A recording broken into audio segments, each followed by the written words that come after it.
ಸರ್ಕಾರದ ನಿರ್ಧಾರಕ್ಕೆ ಕಲಬುರಗಿ ರೈತರು ಅಸಮಾಧಾನವನ್ನ ವ್ಯಕ್ತಪಡಿಸಿದ್ದಾರೆ. ಮುರುಗೇಶ್ ನಿರಾಣಿ ಎದುರೇ ರೈತರು ಕೆಂಡಾಮಂಡಲರಾಗಿದ್ದಾರೆ.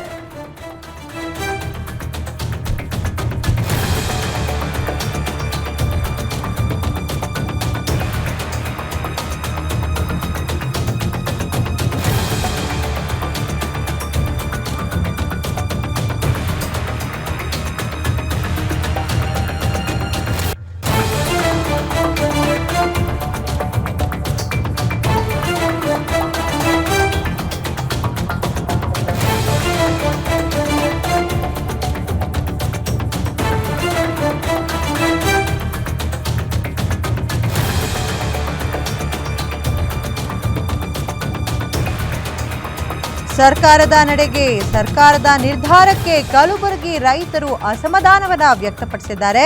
ಮುರುಗೇಶ್ ನಿರಾಣಿ ಎದುರೇ ರೈತರು ಕೆಂಡಾಮಂಡಲರಾಗಿದ್ದಾರೆ. ಕಬ್ಬು ರಿಕವರಿ ದರ ಗೊಂದಲ ವಿಚಾರಕ್ಕೆ ರೈತರು ಆಕ್ರೋಶವನ್ನ ವ್ಯಕ್ತಪಡಿಸಿದ್ದಾರೆ. ರೈತರ ಪ್ರಶ್ನೆಗೆ ನಾನೇನ್ ಮಾಡ್ಲಿ ಅಂತ ಮುರುಗೇಶ್ ನಿರಾಣಿ ಪ್ರಶ್ನೆಯನ್ನ ಸರ್ಕಾರಕ್ಕೆ ಹಾಕಿದ್ದಾರೆ. ಕಲಬುರಗಿ ರೈತರಿಗೆ ಯಾವುದೇ ನ್ಯಾಯ ಸಿಕ್ತಿಲ್ಲ ಅನ್ನೋದನ್ನ ಹೇಳಿದ್ದಾರೆ.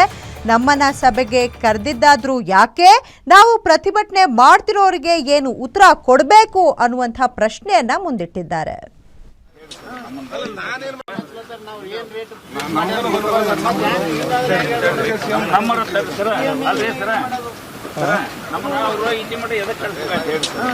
ನಾನೇನ್ ಮಾಡ್ಬೇಕಪ್ಪ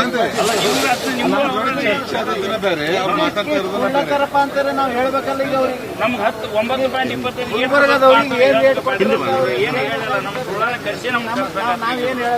9.20 ಗೊತ್ತಿಲ್ಲ. ನಮ್ಗೆ ಮೂಡ್ತೀರಿ ಇದ್ದವರು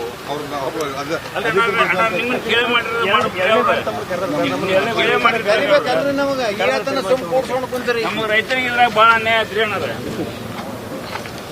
ರೈತರಿಗೆ ಭಾಳ ಅಲ್ರಿ, ನಾವು ಹಾವೇರಿ ರೀ.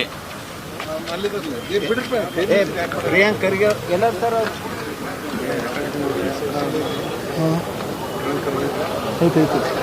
ಬರ್ರಿ ಯಜಮಾನ್ರೆ. ಅಂತ ಸುಮ್ಬಿಟ್ಟು ಬಿಡು. ನೀವು ಬೆಳಗಾವಿ ಸಲಕ್ಕೆ ಇಲ್ಲಿ ತಂದ ಕೇಸಿಂದ ಗುಲ್ಬರ್ಗಲ್ಲಿಂದ ಬೀದರ್ಲಿಂದ ತಂದ ಕೇಸಿಂದ ಇಲ್ಲಿ ನೀವು ಏನು ಸ್ಪಷ್ಟತೆ ಕೊಡಲ್ಲ ಅಂತಂದ್ರೆ ಅಂದ್ರೆ ನಾವೇನು ರೈತರಂದ್ರೆ ಏನು ಬೇಕೂಫರ್ ಅಂತ ತಿಳಿದಂಗೆ ಆಯ್ತು. ನೀವು ಅಲ್ಲ ಹೋಗಿ ಭೇಟಿ ಆಗ್ಬೇಕಾದ್ರೆ ಭೇಟಿ ಆಗ್ಲಿಕ್ಕೂ ನೀವು ತಿಳಿದಿಲ್ಲ. ಏನು ಈಗ ನಾವೇನು ಆನ್ಸರ್ ಮೇಡಮ್, ನಮ್ಗೇನು ಗೊತ್ತಿಲ್ಲ. ಅಲ್ಲಿ ಮ್ಯಾಲೆ ಹೋಯ್ತು ನಮ್ಮ ಅನುಭವ ನಮ್ಮ ಮಾಹಿತಿ ಕೇಳಿದ್ರಿ, ತಂದು ಕೇಸಿಂದ ಕೆಳಗೆ ಕೂಡಿಸಿರಿ, ಫ್ಯಾಕ್ಟ್ರಿ ಅವ್ರ ಸಂಗಟ ಏನು ಮಾತಾಡ್ರಿ ಅಂತ ನಮ್ಗೇನು ಗೊತ್ತಾಗಬೇಕು? ಇದು ಸರಿಯಾದ ಕ್ರಮ ಅಲ್ಲ. ಹಿಂಗಾದ್ರೆ ಹೆಂಗೆ ಹೇಳ್ರಿ? ಮತ್ತೆ ಯಾಕೆ ಕರಿಬೇಕು? ಯಾಕೆ ನೀನು ರಾತ್ರಿ 12ರಿಂದ ನಾವು ನಿದ್ದಿಗೆಟ್ಟು ಬಂದಿದ್ದೇವೆ ನಾವು ಇಲ್ಲಿ. ಈಗ ಅಲ್ಲೆಲ್ಲ ಫೋನ್ ಮಾಡ್ತಾ ಇದ್ದಾರೆ, ಅವ್ರು ಧರ್ಣ ಕುಂತವ್ರೆಲ್ಲನೂ ಫೋನ್ ಮಾಡ್ತಾ ಇದ್ದಾರೆ.